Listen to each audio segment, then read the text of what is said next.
Hello guys, നമ്മൾ ഇന്ന് വന്നിരിക്കുന്നത് ഒരു 3 സ്റ്റോക്സാണ്. റെയിൽവേ സെക്ടർ എന്നുള്ള ഒരു 3 സ്റ്റോക്സ്. എക്സ്പെഷ്യലി ഇപ്പോൾ അത് താഴെ ട്രേഡ് ചെയ്യുന്നതും വിത്തിൻ 1 or 2-3 മന്ത്സിനുള്ളിൽ തന്നെ ഒരു 10-20% റിട്ടേൺ തരാൻ ചാൻസ് ഉള്ള ഒരു 3 സ്റ്റോക്സാണ് ഇപ്പോൾ നമ്മളിന്ന് ഡിസ്കസ് ചെയ്യുന്നത്. എക്സ്പെഷ്യലി ഇപ്പോൾ അടുത്ത മാസം തെരഞ്ഞെടുപ്പൊക്കെ വരുവാണ്. അപ്പം അത് കഴിയുമ്പോഴത്തേനും ഈ സ്റ്റോക്കുകൾ കയറുമെന്നാണ് നമ്മൾ പ്രതീക്ഷിക്കുന്നത്. നമുക്കപ്പം ആ സ്റ്റോക്സ് നമുക്ക് കാണാം. ഓക്കെ, സോ ഫസ്റ്റ് സ്റ്റോക്ക് നമ്മുടെ റെയിൽവേ സെക്ടറിൽ നിന്നുള്ളതാണ് റെയിൽ വികാസ് നിഗം, അതായത് RVNL എന്നാണ് ഈ സ്റ്റോക്കിൻ്റെ പേര്.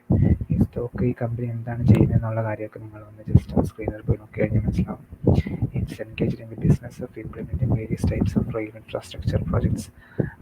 അതായത് കുറേ നമ്മുടെ ന്യൂ റെയിൽസ് വരുന്നതും ഇലക്ട്രിസിഫിക്കേഷൻ, ബ്രിഡ്ജ് ഉണ്ടാക്കുന്ന വർക്ക്ഷോപ്സ് എല്ലാം ചെയ്യുന്നുണ്ട് റെയിൽ വികാസ് നിഗം RVNL എന്ന് പറഞ്ഞ സ്റ്റോക്ക്. ഇത് നല്ല റെയിൽവേ സ്റ്റോക്കാണ്. ഞാനിപ്പോൾ ഈ സ്റ്റോക്കിന് കൂടുതൽ ഡീറ്റെയിൽസിനകത്തേക്ക് പോകുന്നില്ല. ഇപ്പോൾ ജസ്റ്റ് അതിൻ്റെ പേര് മാത്രം, ഏതൊക്കെ സ്റ്റോക്സാണ് റെയിൽവേ സെക്ടറിൽ നിന്ന് വിത്തിൻ 2 or 3 മന്ത്സിനുള്ളിൽ ഒരു 20% റിട്ടേൺ തരുന്നതെന്ന് മാത്രം പറഞ്ഞു പോകുന്നുള്ളൂ. ഡീറ്റെയിൽസ് ആയിട്ടുള്ളതാണെങ്കിൽ കമൻറ്റ് ഇടുവാണെങ്കിൽ നമുക്ക് അതിനെക്കുറിച്ചുള്ള വീഡിയോ ചെയ്യാം. ഇപ്പോൾ RVNL ടെക്നിക്കൽ ടാർഗറ്റ് നമുക്ക് നോക്കാം. RVNL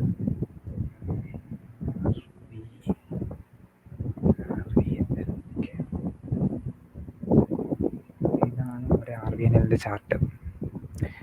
ഓക്കെ, അപ്പോൾ ഇതിപ്പം ട്രേഡ് ചെയ്യുന്നത് 261. അപ്പോൾ ഇതിനെന്താണെങ്കിലും ഈ ഒരു ലെവലിൽ നിന്ന് ഇതൊരു 2022, അതായത് നമുക്കൊരു 319 ഒരു ഫസ്റ്റ് ടാർഗറ്റായിട്ട് നമുക്ക് സെറ്റ് ചെയ്യാം.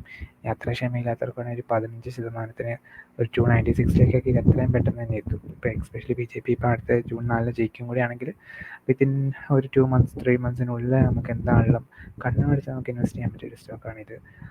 കുറച്ചും കൂടെ വെയിറ്റ് ചെയ്യാൻ പറ്റുന്നവർക്ക് ഇതിൻ്റെ ഓൾ ടൈം ഹൈ ആയിട്ടുള്ളൊരു 32% ഹൈക്ക് ഇവിടുന്ന് 344 നമുക്ക് ധൈര്യമായിട്ട് ട്രേഡ് ചെയ്യാം. ഇനി വരും ദിവസങ്ങളിൽ ചിലപ്പോൾ ഇലക്ഷൻ കൂടെ ആയതുകൊണ്ട് ചിലപ്പം ഇത് കുറച്ചും കൂടെ താന്ന് ഒരു ഈ ലെവലിലേക്കൊക്കെ വരാനുള്ള ചാൻസ് വളരെ ഹൈ ആണ്. ഏതായാലും ഇതിന് താഴേക്ക് വരുവാണെങ്കിൽ നമുക്ക് ധൈര്യമായിട്ട് ഈ സ്റ്റോക്ക് നമുക്ക് മേടിക്കാവുന്നതാണ്. ഓക്കെ, ഇനി നമുക്ക് അടുത്ത റെയിൽവേ സെക്ടറുള്ള സ്റ്റോക്ക് നമുക്ക് നോക്കാം. അതാണ് റെയിൽടെൽ എന്ന് പറഞ്ഞിട്ടുള്ള stock. RailTel corporation of India. ഈ സ്റ്റോക്ക് എന്ന് പറയുന്നത് ചെയ്യുന്നത് എന്താണെന്ന് നമുക്ക് നോക്കാം. Objective service, telecom service, multimedia network, telecom സർവീസൊക്കെയാണ് മെയിനായിട്ട് ചെയ്യുന്നത്. അതായത് പുതിയ റെയിൽവേ ലൈൻസ് എല്ലാം ഓരോ ദിവസവും അല്ലെങ്കിൽ ഓരോ മാസവും ഇങ്ങനെ പുതിയതായിട്ട് വന്നുകൊണ്ടിരിക്കുകയാണ്. ആ സമയത്ത് അതിൻ്റെ വർക്ക് മുഴുവൻ കിട്ടുന്നത് റെയിൽടെയിൽ നിന്നാണ്. അതുകൊണ്ട് ഈ കമ്പനി തകർന്നു പോകാനൊന്നും പോകുന്നില്ല, നല്ല രീതിയിൽ വരാൻ പോകുകയാണ്. ഇന്ത്യയിലെ റെയിൽവേ ഇൻഫ്രാസ്ട്രക്ചർ ഓരോ ദിവസം കൂടുതൽ തോറും വികസിച്ചുകൊണ്ടിരിക്കുകയാണല്ലോ. അതുകൊണ്ട് ഈ കമ്പനിയും അതനുസരിച്ച് വളരും. അപ്പോൾ ഇതിൻ്റെ നമുക്കൊരു ടെക്നിക്കൽ ടാർഗറ്റ് നമുക്ക് നോക്കാം. റെയിൽടെൽ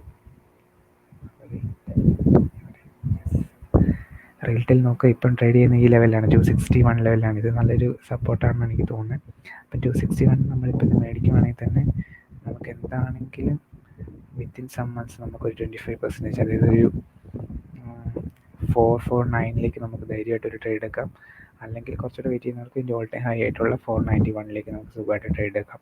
ഇതും വളരെ പെട്ടെന്ന് തന്നെ അച്ചീവ് ആകും. കാരണം ഇന്ത്യയിലെ റെയിൽവേ ഇൻഫ്രാസ്ട്രക്ചർ വികസിച്ചുകൊണ്ടിരിക്കുക. എക്സ്പെഷ്യലി BJP ആണ് അധികാരത്തിൽ വരുന്നെങ്കിൽ അവർക്ക് റെയിൽവേ ഇൻഫ്രാസ്ട്രക്ചറിന് കുറച്ചുകൂടെ ഒരു പ്രാധാന്യം കൊടുത്ത് വികസിപ്പിക്കുന്നുള്ളതുകൊണ്ട് നമുക്ക് ഇതിന് നമുക്കൊരു 36% വരെ നമുക്ക് വേണമെങ്കിൽ വെയിറ്റ് ചെയ്യാം. അല്ലെങ്കിൽ എത്രയും ധൈര്യമില്ലാത്തവർക്കാണെങ്കിൽ താഴെ വെയിറ്റ് ചെയ്യാം. ഏതായാലും ഭാവിയിൽ ഇതെന്താണെന്ന് കയറുന്ന കാര്യത്തിൽ യാതൊരു സംശയമില്ല.